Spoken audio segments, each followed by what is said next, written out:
Yo, what is up all? How you doing today? It's me, Justrobtech, and I've not made a video on this channel for 9 months now. The last time I did it was the exclusive review of the Sub-Zero new broadcast microphone, which only I've ever done. And then the previous Sub-Zero microphone was the DB30, and I was the only one to ever do that. So I've got 2 exclusive reviews on my channel, which I'm really proud of. But I've not really done anything on this channel since then, really.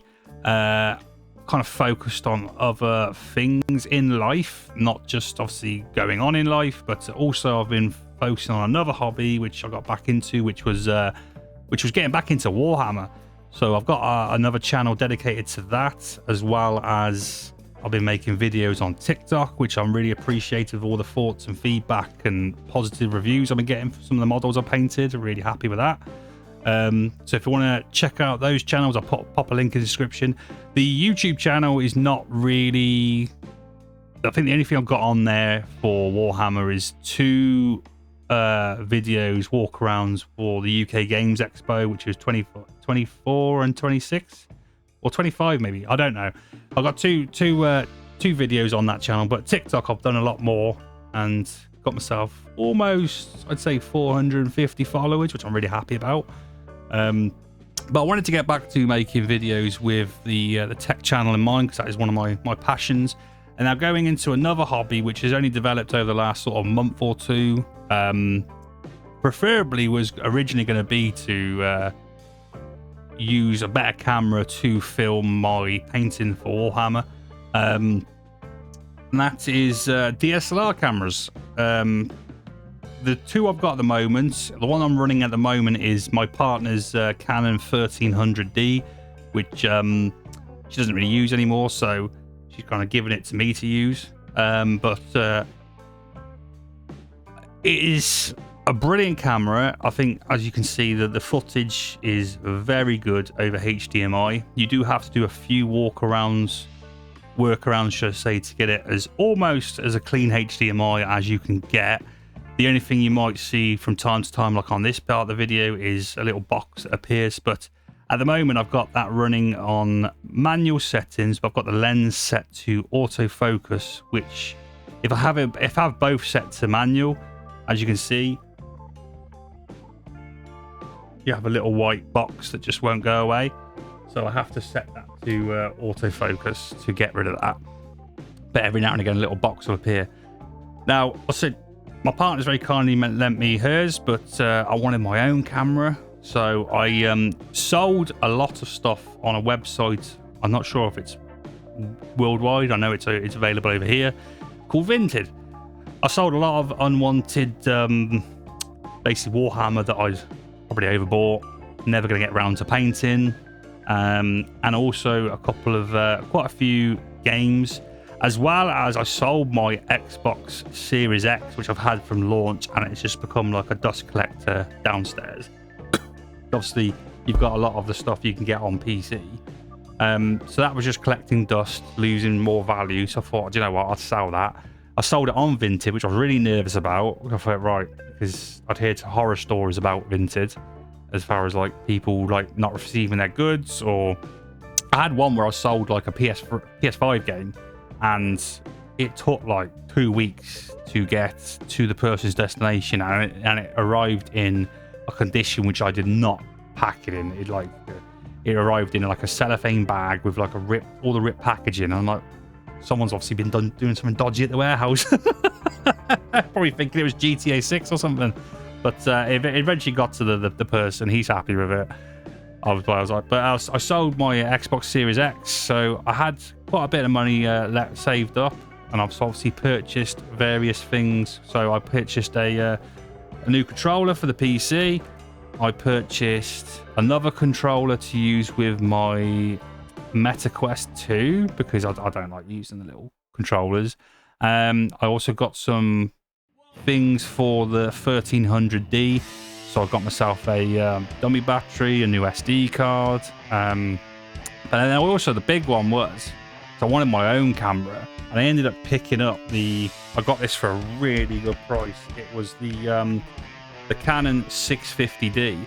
Now the seller was I was communicating with him a lot. The seller said that he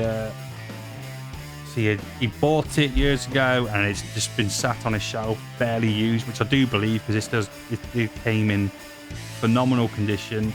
He says it's only been used probably once or twice and never used it again. So I took the purchase. I purchased it for I got it down to £145 for the 650D for a barely used one. It came with the kit lens. It came with the battery charger, a little small bag. I think it's the one that come with it. The only thing it was missing was the box, and obviously an SD card, which I'd have to purchase myself, which I was no problem with. So I purchased an SD card for I think about £15-20, something like that. 1 terabyte, I believe, is in here. Yeah, I think it's 1 terabyte. Now, I did a lot of research before picking up the 650D because I wanted something that was going to be clean HDMI for YouTube and streaming. I could just stick a dummy battery in and pop the live view on. And the 650D, although supports 1080p 30 FPS over NTSC, the one thing it didn't have was a clean HDMI, which I figured, right, I'd have to do the same thing I was doing with the 1300D, which is just put up with that little box that appears every now and again. But then I discovered a third-party firmware you can get for this called Magic Lantern, which I have installed onto this. I don't think it supports the 1300D, but I probably wouldn't do it anyway because it's my partner's camera. But this was mine, so I thought I'd sod it, free to hack it. There's going to be no warranty on this anymore. I said it's probably been sat on a shelf for 5, 6, 7, 8 years or whatever. So if I bricked it, then it's my own fault. But you know, £145, I think, for this camera, what I got with it was phenomenal money, really. So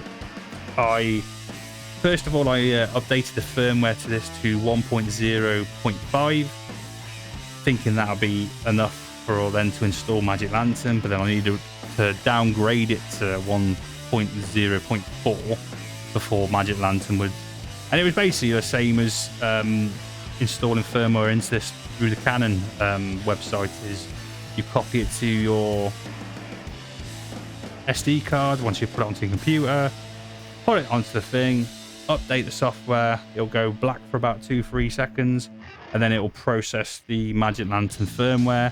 And then once you get into that, you've then got a load of extra settings to configure the camera, a lot more raw options. But one of the other things that I was really impressed with was there's a setting called Global Draw, which you turn completely off. And over HDMI, this then becomes a clean HDMI source, which I'll show in a minute. But this camera is really good for its age, like really good compared to how much you pay for like a modern webcam these days. Yes, you don't get 4K, but I think price-wise and performance-wise, you can't beat it. I was looking at a lot of cameras. Originally, my first choice was going to be to try and save up as much as possible and go for something like a 250D. And that was the one I wanted the most. But then I saw this, how much it was going for, and I thought, you know what, that's really good value. And it's going to be able to get the job done and what I want to do. So I've got like 2 cameras I could use. I could use the 1300D for recordings, and obviously this for live streaming. Both can do it phenomenally. I think both, I've been messing around with photos. Both have got really good photo processing. They're both entry level. I'm not expecting the world. I'm not expecting like, you know, 4K or something like that. You know, that'll be a hell of a lot more. Plus you're looking at mirrorless by that point. But as far as a really good video source, couldn't beat it at all. They both support over PAL. I think it goes up to 1080p 25 frames per second, and over NTSC they go up to 30 frames per second. But OBS seems to let you upscale it to 1080p 60 FPS, which is what I'm running now on the 1300D. But the difference between both these cameras is, although the 650D is older, it's got some more bells and whistles to it. So you've got an articulating touch screen, which you don't get on the 1300D. That's a fitted screen. You also get the mic input on the 650D. You don't get that on the 1300D. So it seems like Canon over the years started really stripping down their entry-level cameras, which I don't really get, because every other technology field I've ever messed around with, the newer model comes out with more. But whereas the camera game, it's like you strip out your entry levels and let the more expensive ones have that. But the 650D, very happy with it. It uses, I think it's a Digi 5 processor, whereas the 1300D, even though it's newer, uses the Digi 4 Plus. And I think the 650D can take more shots per second than the camera.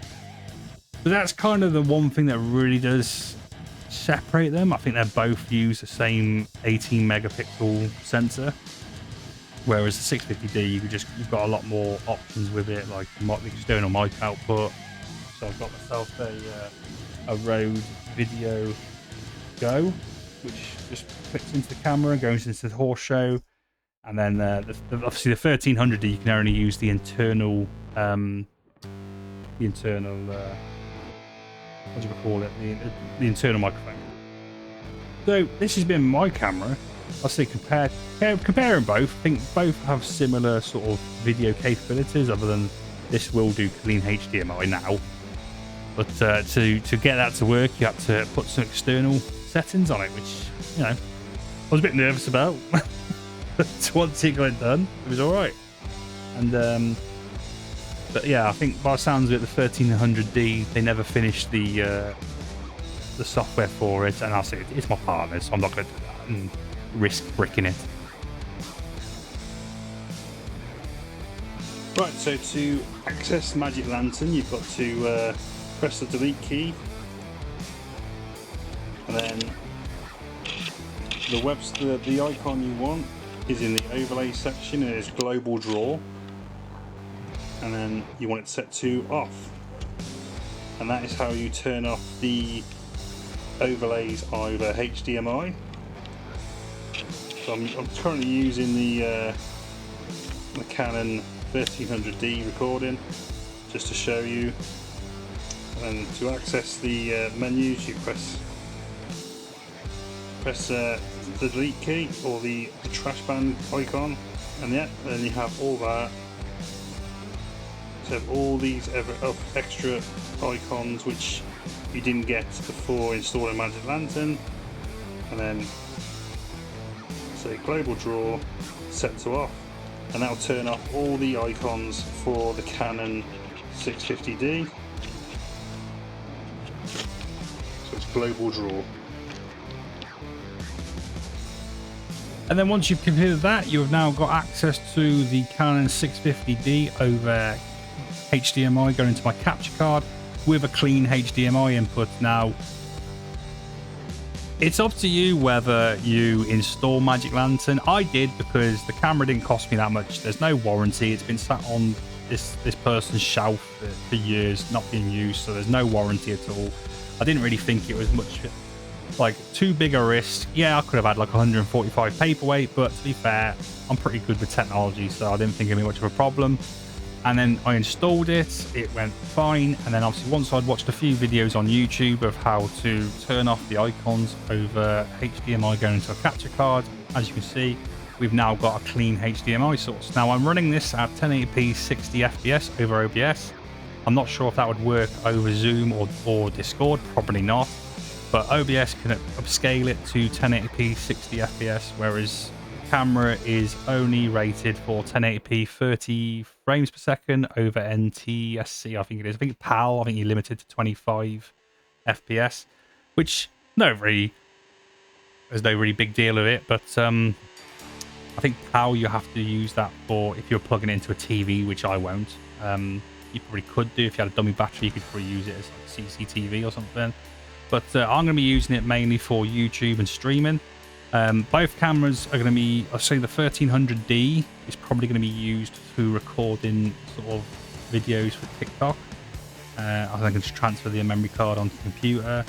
I also want to get better at taking photography. So both cameras are going to be used for photos out and about. I do believe the yeah, the 650D's definitely got the better processor. I think it can take more shots per second compared to this. But as far as specs goes, I think they're both 18 megapixel. So not really like in it, just that the 1300D is a lot more stripped back. Now, when my partner did buy this, I think she paid like £400 for it. It came with the camera, the kit lens, the battery charger. I think she got a bag with it, and she also got the EF 75-300 lens, which no 70 to 210 millimeters lens. So she paid £400 for the whole lot. Obviously now you can get a lot of this stuff for cheap. I wanted the 650D to have access to the EF lenses, so that was definitely a big plus. So what I've been looking at probably is to get some more probably appropriate lenses for streaming. So there's like I also got the nifty 50 millimeter lens. Shows my knowledge, because I did think this would be good for streaming, but it's more for portraits. So it shows, but I think I paid £30 for this. So I've already got 2 lenses for it. Obviously I got a dummy battery. I got another couple of batteries with it. I got a charger, because I'm not sure. I think it was missing a charger. I think maybe it was missing a charger, possibly. Anyway, I got some more batteries for it. And then obviously I then got myself an SD card, because that was one of the things I needed. Installed Magic Lantern, and away we go. Now now I've got a clean HDMI source for the camera. I've got a dummy battery, so I've got no worries about it turning off. The only thing I do notice is the live view has disappeared on the camera, so I think I probably turned something off in the Magic Lantern settings to do that. But as you can see, it runs well with the OBS. But it just shows you what you can do with an old camera. So if you've got an old Canon camera lying around, which obviously supports the EF mounts, you could probably do the same. I don't recommend it if it's still something in warranty, because they put it on the website that it's at your own risk to install this software. But I didn't think there was any. I'd say I wasn't fussed. If I broke it, then I would just carry on using the 1300D. But it's a big step up from regular webcams. It's a huge step up from cheapo cameras you can buy on Amazon, and I think it looks phenomenal for what it is. Now, is this going to be my permanent camera for the next, say, several years? Probably not. I'll probably end up looking at other models, probably a bit more step up. I was looking at one of the Nikons, the 5500 or 5600. But I'm also seeing a lot of the old Sony cameras cropping up, and I know a lot of them support clean HDMI out of the box, as well as the Nikons. Canon seemed to be like it was something they didn't really bother with, but a lot of the other manufacturers did. There's Panasonic you can get which support clean HDMI, but this does give you the ability to have a clean HDMI, so I'm happy with that. The 650D, really pleased with it. 1300D I'm impressed with as well. It's like, other than that little box that just kept appearing, that was the only thing that was like, that'd be such a affordable, good way of getting into streaming if it just had the ability to take those icons off fully. That was the only thing that was letting it down. But I think from a picture quality point of view, I think both cameras are really good. And obviously, considering the fact that the 650D is the older version, probably a couple of years, I think, it just shows you what Canon were producing in that time, and they seem to like go down the route of, well, we won't kit our entry-level cameras out, we'll just completely strip them bare, and if you want something better, you got to pay more upfront money. But anyway, thank you very much for watching, folks. I hope you enjoy it. If you like this video, please drop a like. If you want to see more, hit that subscribe button. I will try and do more videos with you.